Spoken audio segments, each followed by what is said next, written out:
Bonjour. Que laisse le pape François à la postérité?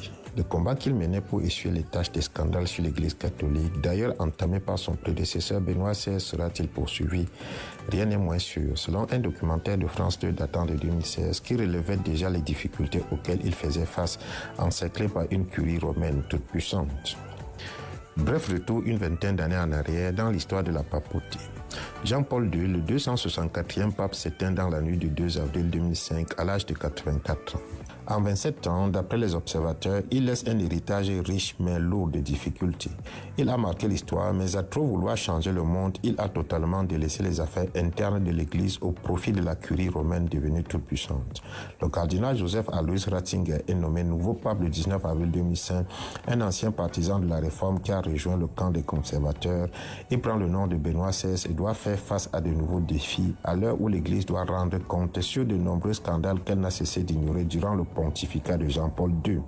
En effet, au milieu des années 2000, un premier scandale éclate qui éclabousse l'Église catholique. Des hommes d'Église auraient commis des abus sexuels sur des mineurs.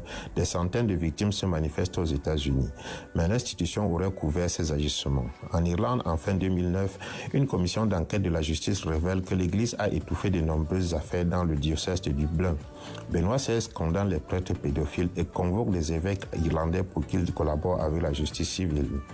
Nous devons établir la vérité sur ces événements passés, prendre toutes les dispositions pour que cela ne se reproduise plus, s'assurer que la justice soit rendue et par-dessus tout, apporter notre soutien aux victimes de ces crimes ignobles. Fin de citation, dira-t-il. Il demande que toutes les paroisses dans le monde devraient désormais reconnaître les tribunaux civils, car il n'y a pas que la justice de Dieu, il y a aussi la justice civile. Benoît XVI fait payer plus de 4 milliards d'euros de dommages et intérêts par les diocèses américains aux victimes de la pédophilie. Pour la première fois dans l'histoire du Vatican, un pape veut briser la loi du silence. Sauf qu'il confie la communication du Vatican à son bras droit, le secrétaire d'État Bertone, un conservateur en poste depuis plus de 30 ans. Ce dernier s'est construit un grand pouvoir au Vatican et au cours d'un voyage au Chili, il va totalement brouiller le message du Vatican au sujet de la pédophilie.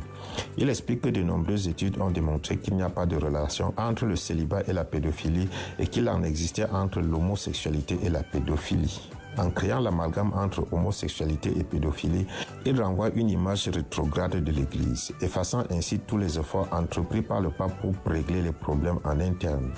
Benoît XVI aurait été très malheureux, selon une observation de Sandro Massister, un journaliste spécialiste du Vatican. Bertone fait tout en effet pour le tenir à l'écart des décisions. Selon des témoignages contenus dans le documentaire de France 2, à chaque fois que Bertone entrait dans le bureau du pape, il fermait la porte, parlait avec lui et ressortait avec les documents signés. C'est ainsi qu'il est parvenu à cacher à Benoît XVI l'un des plus gros scandales qui finit par éclater sur la figure de l'Église. En février 2012, un journaliste d'investigation italien est contacté par le majordome du pape Paolo Gabriele qui lui remet d'importants documents confidentiels révélant un vaste réseau de corruption au sein du Vatican. Surfacturation, détournement de fonds, appel d'offres gonflés, la liste des malversations est longue.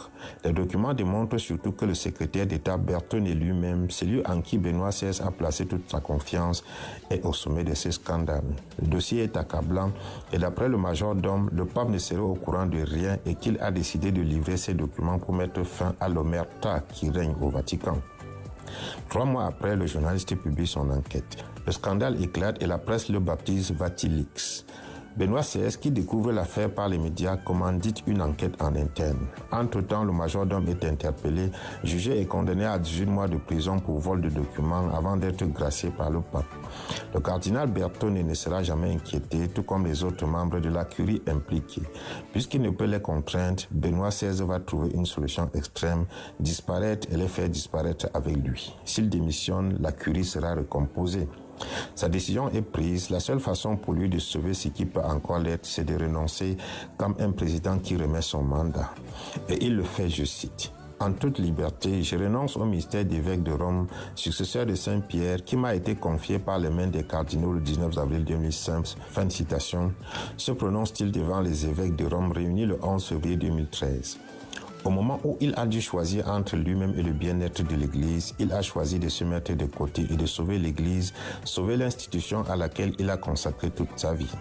Le péché, le scandale, l'usage incorrect de l'argent, les coalitions de pouvoir, la dissimulation des abus commis sur des mineurs, ce sont les ennemis internes à l'Église qui ont fait grandir un sentiment de dégoût au sein de l'opinion publique, un rejet de l'institution, un regard désormais suspect posé sur les hommes qui l'incarnent, toutes choses qui ont abîmé la communication du message de l'Évangile.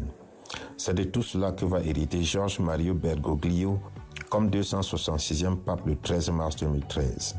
Comment s'en est-il pris et quel est-il lui-même comme héritage? La suite, c'est à suivre.